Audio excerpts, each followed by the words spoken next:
Energy suppliers are predicting a massive increase in the amount of bad debt in the energy industry from April to June 2023.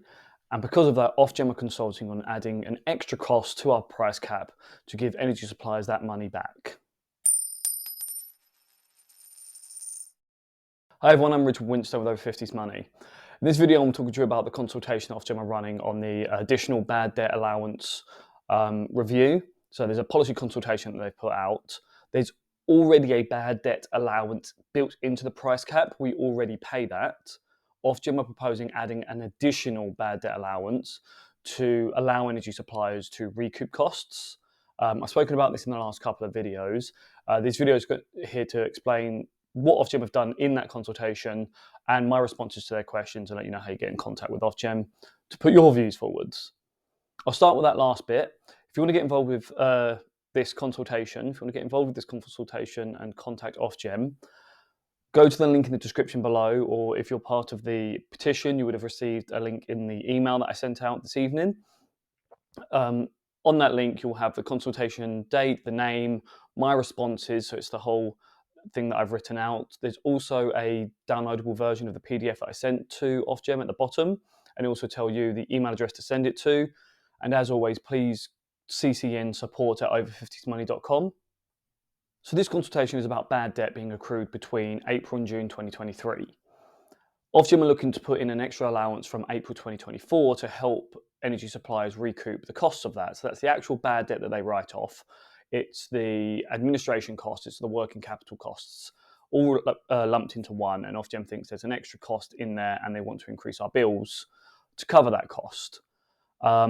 I have a few problems with this. I've outright said that I don't want this to be implemented at all. My biggest issue is that it's based on predictions from energy suppliers who are incentivized to over-predict the cost, especially as in this price cap, Ofgem are only considering doing a true-up down the line, so doing a review later on down the line to make sure it was the correct amount of allowance. There's a chance Ofgem won't do that, which means if they over-allow for this cost, we'll never get that back. So I'm completely against Ofgem putting in an allowance for a predicted cost. I've said if they're going to put this allowance in, which I don't think they need to at all, but if they're going to put it in, it shouldn't be in place until October 2024, when they actually know the real cost of this issue, and then charge us for that. So you don't have to waste time and effort and resources and public money doing another review later on for a true up. And there's no point where we're going to be overcharged for something that might not be as bad as the energy suppliers are predicting it is. So I put that thought forwards. Ofgem are also proposing in this consultation that as part of the bad debt allowance, or at least part of the gap that they're seeing that they want to cover, we the consumers pay for the extra bad debt that's been built up because of the ban on force-fitting prepayment meters. So again, I've said this in the last couple of videos. Ofgem put in a voluntary ban on force-fitting prepayment meters earlier this year because some energy suppliers were caught doing it illegally. They're breaking into the homes of vulnerable people and force-fitting prepayment meters, which is against the law. And so Ofgem proposed this voluntary ban. And I say voluntary because the energy suppliers didn't have to agree to it, and they could stop being banned whenever they wanted. So it was a voluntary ban. And all the energy suppliers did jump on board, I assume from public pressure, the appearance of it. They jumped on board and said, yeah, okay, we'll stick to your voluntary ban until there's new rules put in place, and those new rules have been put in place, and I don't think anyone currently meets the new requirements to start doing it again.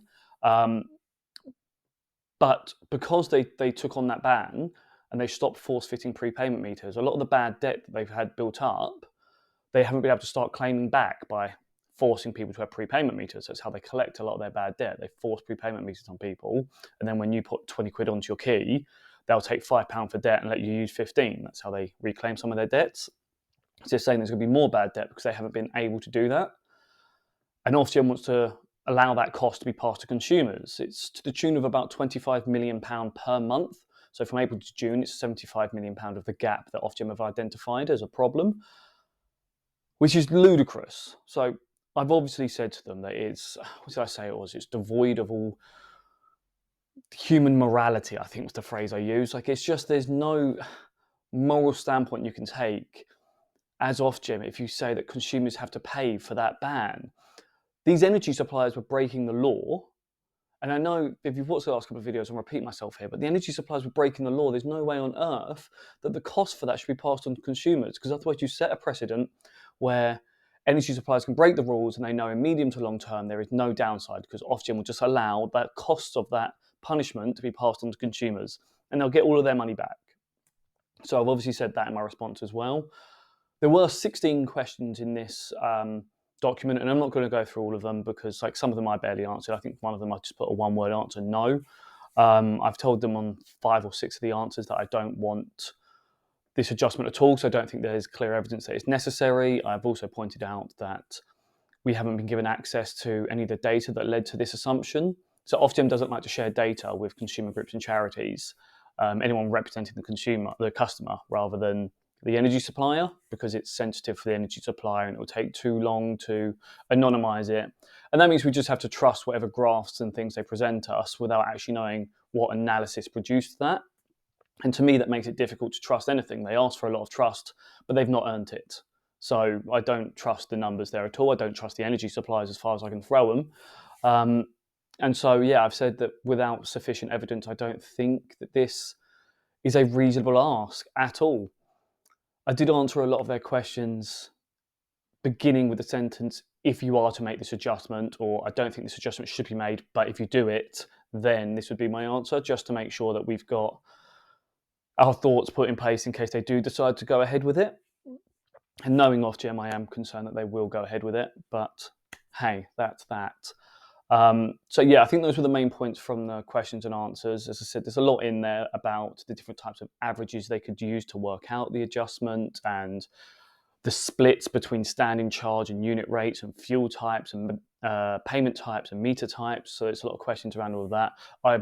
Just so you're all aware, I said that I want, if they do the adjustments, that I think it should all go onto unit rates, because they've massively increased standing charges over the last few years. They're going to do a review of standing charges, and it's just one less thing for them to review later, put it all onto unit rates. That's if they do it. But if you want to read all of my answers, the link is in the description below, or you can go to over50smoney.com and it'll be up there on the homepage or under the energy section if it's moved down. Please do contact Ofgem, send the email to them, and either copy and paste my response, download my response and send it on to them, or just write your own answers. You don't even have to answer the questions. If you just want to let them know your thoughts and feelings, just email them. And if you disagree with anything I've said, obviously send your own responses. I don't mind if you disagree with me, but get involved. That's the most important part. We need everyone to actually get involved. So please do click the link below, copy in support at over50smoney.com, and hopefully we'll be able to make a bit of a difference here. I think the consultation is open until the 2nd of November, so you've got a little bit of time to get it done, and I'll probably send out a couple of reminders over the next week or so anyway. But yeah, thank you very much for watching this video. Please subscribe to Over 50's Money YouTube channel. I'll be back in a couple of days with another consultation video, because I believe Ofgem have released a couple more.